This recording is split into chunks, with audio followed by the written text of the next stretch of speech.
Salut tout le monde. Bon, aujourd'hui c'est un petit DIY sur une presse à fleurs. Regardez, j'ai récupéré ce stock pour 10 € seulement. Et donc là-dedans, eh bien, je vais pouvoir exploiter des petites choses comme ça. Je suis en train de développer ça pour mes ateliers cyanotypes. Comme ça, on va pouvoir faire la presse de plantes et les mettre sur nos papiers pour faire nos magnifiques créations de cyanotypes. Qu'est-ce qu'il vous faudra côté matériel? Eh bien, des plaques de contreplaqué. Alors moi, j'en utilise deux types. Une fine pour l'intermédiaire au milieu de ma structure et deux épaisses, forcément pour le haut et le bas de ma presse à plantes. Des plaques de carton, alors du double, c'est encore mieux. Des boulons à tête ronde et un collet carré pour pas que ça se dévisse.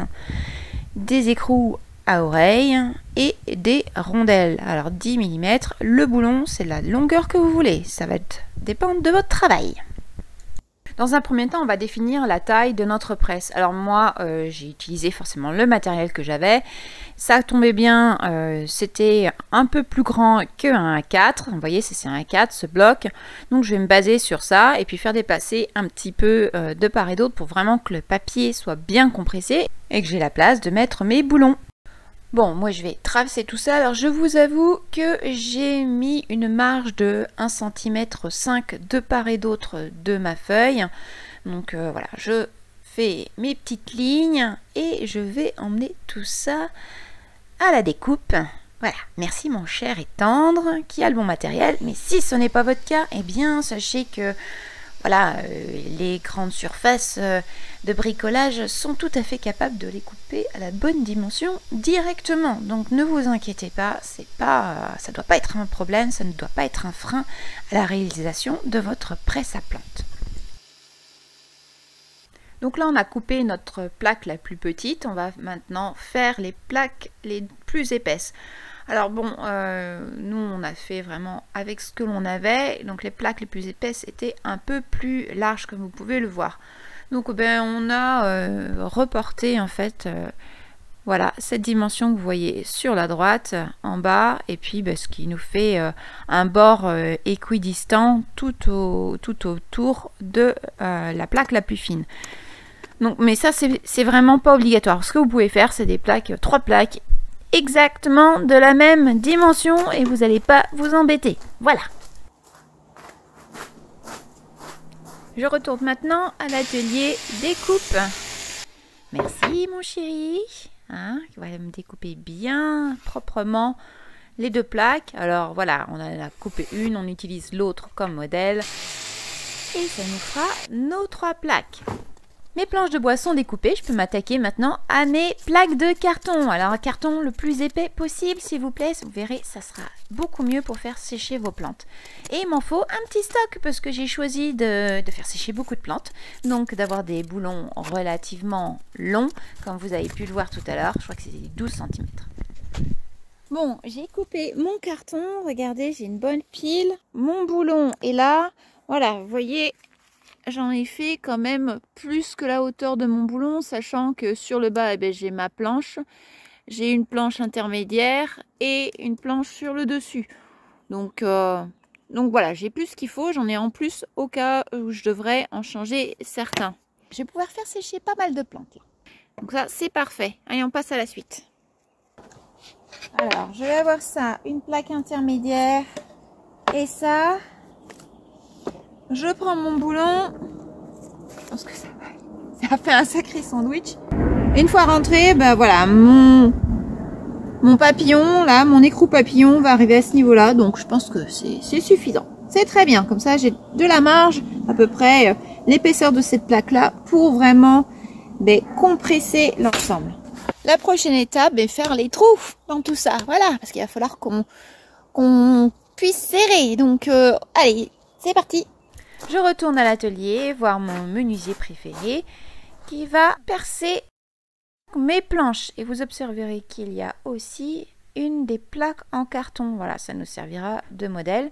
Comme ça, les trous sont bien tous au bon endroit sur l'ensemble des éléments. Et en plus de ça, il va falloir poncer, histoire que ce soit confortable à utiliser. Vous observerez les petites traces là, vous voyez ces petits triangles sur le côté. eh bien, c'est aussi utile parce que si vous ne faites pas un travail absolument parfait, eh bien, il se peut que les planches soient légèrement décalées. Donc d'ailleurs, vous voyez, Marc vérifie bien tout, que ce soit bien aligné, mais par précaution, je vous recommande, quand vous percez, de faire ce petit dessin sur le côté, comme Marc a eu la judicieuse idée de le faire. Et là, vous voyez, il a pris donc les 2 plaques et est en train de percer toutes les plaques de carton. Il va le faire par petite quantité. Jusqu'ici tout va bien, vous me suivez? Voilà, on est presque arrivé à la fin. Après, on va simplement assembler toute la visserie.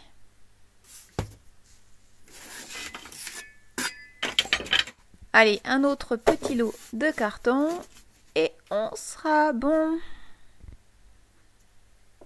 Hop, on centre bien. On met la plaque avec le trou. Et il met aussi par-dessus la plaque en bois. Alors j'accélère parce que vous avez compris le principe. Et voilà, maintenant on va mettre nos boulons. Ils resteront bien en place. Les 3 autres. Et puis ça sera fait. Voilà. Bon ben là, le plus dur est fait, hein. Je vous assure. Voici mon presse-plante prêt à l'emploi. Alors vous voyez, j'utilise quand même des feuilles de papier en plus de mon carton. Voilà, ça apporte encore un petit peu plus de capacité d'absorption. Petite astuce, si vous avez des fleurs épaisses, comme par exemple les cœurs des marguerites que j'ai choisis, vous pouvez vraiment les appuyer avec le doigt pour les orienter la fleur. Et ne pas hésiter à aussi entamer, découper des parties un peu trop épaisses. Ça peut faire l'objet d'une vidéo, dites-moi si ça vous intéresse, parce qu'il y a quand même des techniques un petit peu particulières. En tous les cas, là, je me suis fait une belle collection. Autre petite astuce, si vous le faites dehors, faites pas quand il y a du vent, comme moi là. Voilà, je me suis bien embêtée. C'était pas pratique, mais je pouvais pas le faire dans la maison parce qu'il y a quand même pas une lumière aussi sympa. Je voulais vraiment que vous puissiez voir bien ce que je faisais. Donc voilà, ne le faites pas dehors s'il y a du vent. Voilà, c'est ma petite recommandation. Cette vidéo a été tournée en juillet. Je vais vous montrer d'ici quelques secondes le résultat final. J'avais besoin de cette presse pour les ateliers cyanotypes que j'organisais lors du festival des croissances. J'animais donc 2 ateliers, notamment cyanotypes, mais aussi l'atelier Oya. D'ailleurs, si vous êtes intéressé, n'hésitez pas à me contacter. Je vous remets mon site internet juste en haut, comme ça vous aurez toutes mes coordonnées. N'hésitez pas à prendre contact avec moi pour ça. En tous les cas, j'ai eu des résultats formidables. N'essayez pas cette verveine-là de Buenos Aires. Je trouve que les résultats en cyanotype sont pas top. Mais il faut expérimenter. Donc là, j'avais envie d'en faire l'expérience avec les participants aux ateliers. Allez, on ferme tout ça. Et je vais vous montrer le résultat après quelques semaines de séchage. Je suis ravie. Vous êtes prêts ? Comme je vous le disais, ça fait quelques semaines maintenant que j'utilise cette presse à fleurs. Alors, je suis en train de passer du mauvais côté. Et j'en suis absolument ravie. Vous avez vu comme c'est simple à réaliser, il faut très peu de matériel. Allez, tintin.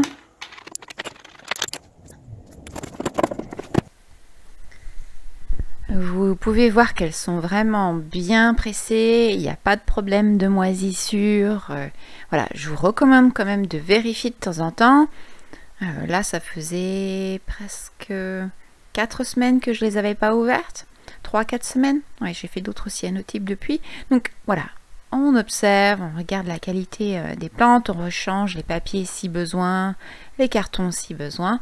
Et faites des tests. Enfin voilà, je vois que concernant les cyanotypes, les choses les plus délicates sont vraiment très jolies. Ça marche très bien. Parfois on voit des choses mais très fines. Donc ne pas hésiter à essayer des choses très fines, des textures, différents feuillages. Là avec l'automne, il y a beaucoup de choses à récolter pour préparer pour les petits cadeaux de Noël. D'ailleurs, dites-moi comment vous utiliseriez vous toutes ces plantes, à part les cyanotypes. Moi j'ai parlé des cyanotypes, mais il y a plein d'autres utilisations. J'ai des petites idées. Mais voilà, j'aimerais bien savoir, vous, comment vous les utiliseriez.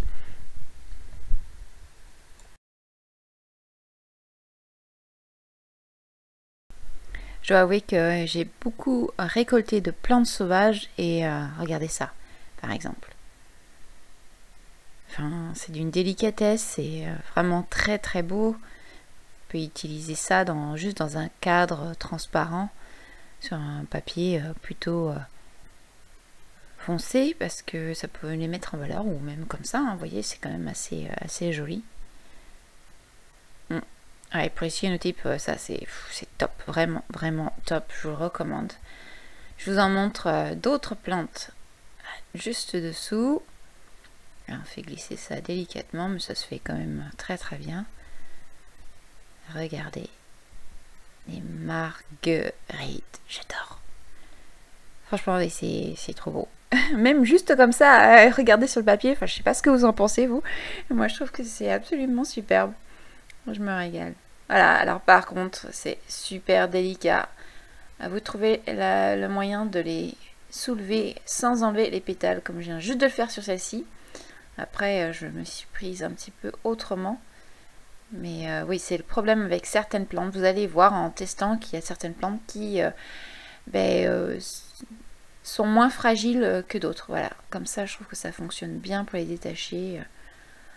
On ne tire pas sur la plante, on décolle délicatement le papier dessous et presque là, la fleur me fait penser à une fleur de lotus sur le haut. Je ne sais pas si vous voyez ce que je veux dire. Voilà, voilà. Bon, mais qu'est-ce que vous en pensez de cette création? Hein, ça vous donne envie? Est-ce que vous voyez comment vous allez l'utiliser? Pour quelle création vous allez l'utiliser?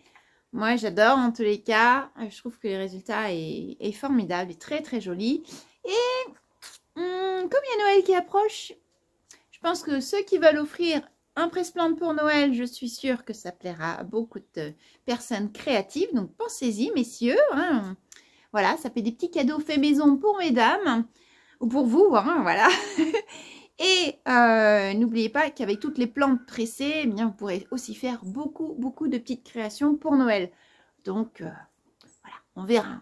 J'aurai peut-être des petites suggestions à vous faire plus tard. Je vous laisse ici, je vous fais de gros bisous et à très bientôt. Ciao!